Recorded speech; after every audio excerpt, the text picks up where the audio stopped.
Did you feel them? Last week, there were 3 small earthquakes in our region. All 3 were between 2 to 3 in magnitude, but they are adding to the swarm of quakes we've seen several times this summer already. Just the mention of an earthquake can be scary. So tonight, we're turning to the experts for some perspective and preparation for the future.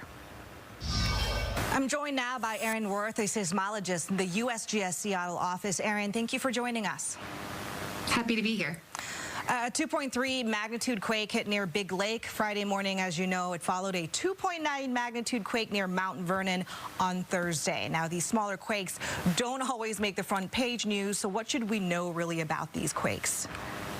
Yeah, so small earthquakes in the Puget Sound area are actually very common. Small earthquakes happen all the time, but fortunately, usually the earthquakes are small and therefore go unnoticed by people. But you're right that last week there were actually 3 events that were between magnitude 2 and 3 that happened around Mount Vernon.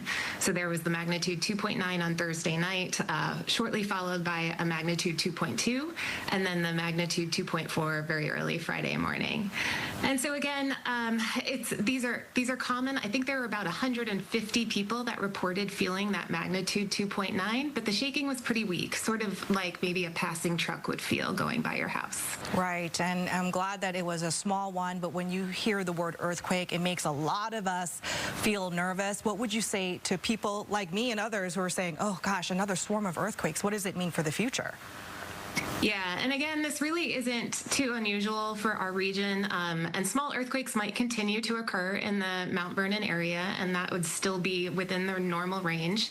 And there's really no meaningful change in the likelihood of a large damaging earthquake in the Puget Sound region because of these little events. Right. We've talked to geologists who say that typically we don't see damage until an earthquake's magnitude goes over 4 or 5.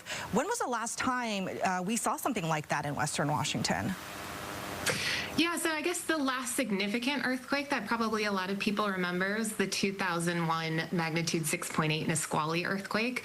That was a different type of earthquake. It was much deeper beneath the surface, but it was widely felt throughout the entire Puget Sound region. Yeah, so since then, nothing really notable. I didn't know if there was any other big event that people should know, but it sounds like that's the really major one. So as we move forward, what do people need to do to prepare?